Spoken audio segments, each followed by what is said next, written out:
പ്രേക്ഷകർക്ക് നമസ്കാരം. നിങ്ങൾ ഇതൊന്ന് കേട്ടു നോക്കൂ. സന്ദീപിന്റെ വിവരക്കേടുകളാണ്. അഭിലാഷ്, അത് ശ്രദ്ധയിൽപ്പെട്ട ഉടനെ ഞാൻ ഡിലീറ്റ് ചെയ്തതാണ്. നമ്മുടെ ഫേസ്ബുക്കിന്റെ പ്രൊഫൈലിൽ നിന്ന് ആരെങ്കിലും പഴയ ഫോട്ടോ എടുത്ത് ഉപയോഗിച്ച് കഴിഞ്ഞാൽ അതിന്റെ ശ്രദ്ധയിൽപ്പെട്ട ഉടനെ തന്നെ ഞാൻ ഡിലീറ്റ് ചെയ്തു. അത് നിയമപരമായിട്ട് ഡിലീറ്റ് ചെയ്യേണ്ട കാര്യം പോലും, പക്ഷേ ഞാൻ ഡിലീറ്റ് ചെയ്തു. അതിജീവിത ഐഡന്റിറ്റി പുറത്ത് കാണിച്ചിട്ട് ഡിലീറ്റ് ചെയ്തെന്ന് പറയുന്ന സന്ദീപേ, ഇതാര് സംസാരിക്കുന്നത്? കുടില തന്ത്രമൊക്കെ കേരളത്തിലെ പൊതുസമൂഹത്തിന് അറിയാം. നീ ഒരേ സമയം നീ ഇരയ്ക്കൊപ്പം നിൽക്കുമെന്ന് പറഞ്ഞുകൊണ്ട് വേട്ടക്കാരന് വേണ്ടി വാദിക്കുന്നവനാണ് നീ. ഭാഷാപ്രയോഗങ്ങൾ അങ്ങനെ വേണ്ട. ഇതാരാ സംസാരിക്കുന്നത്? അത് പ്രിന്റു മഹാദേവ്, ബി.ജെ.പി. പ്രതിനിധി. അല്ല, ഇരയ്ക്കൊപ്പം സഞ്ചരിക്കുകയും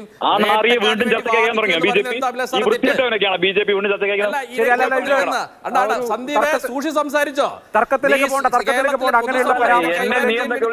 ഈ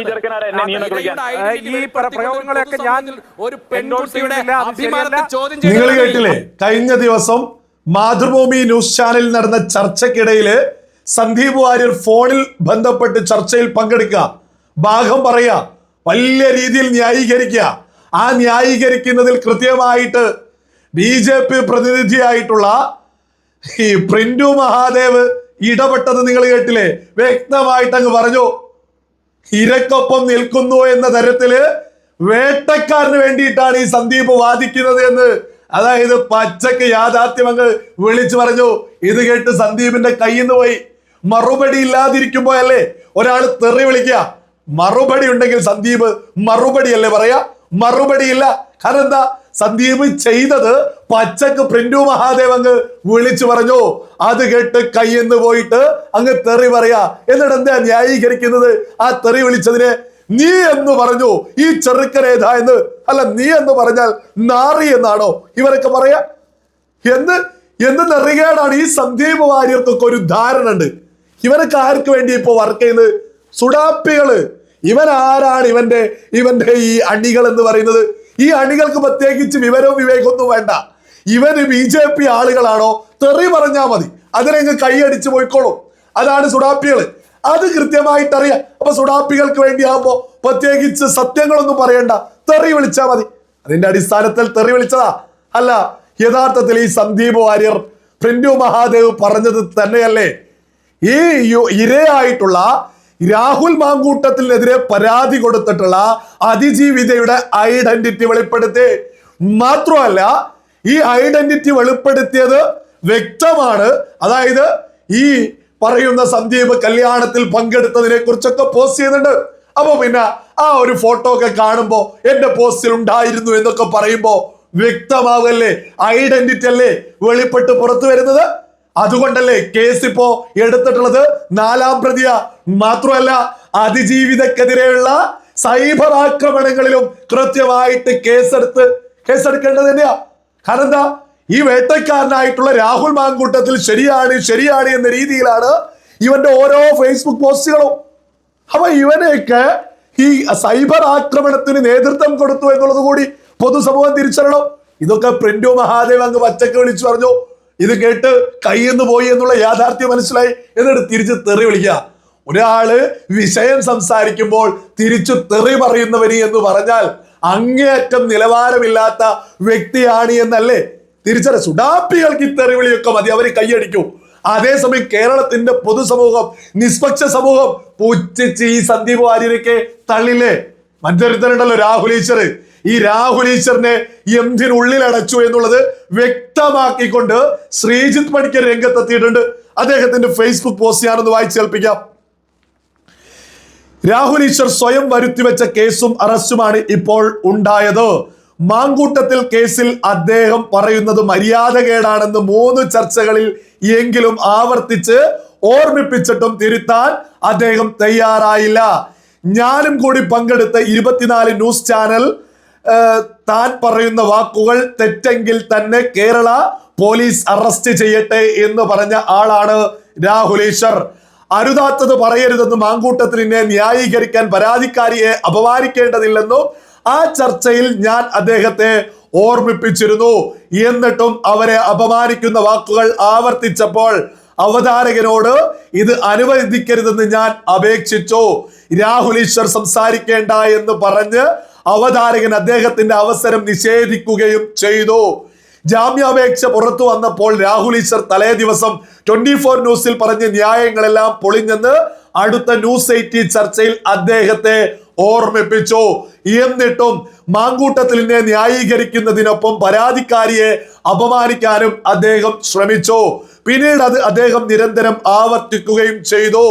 മാങ്കൂട്ടത്തിൽ പോലും പറഞ്ഞിട്ടില്ലാത്ത വിചിത്രവാദങ്ങൾ രാഹുൽ ഈശ്വറിന് എവിടെ നിന്നാണ് കിട്ടിയതെന്ന് ഞാൻ ചോദിച്ചിരുന്നു.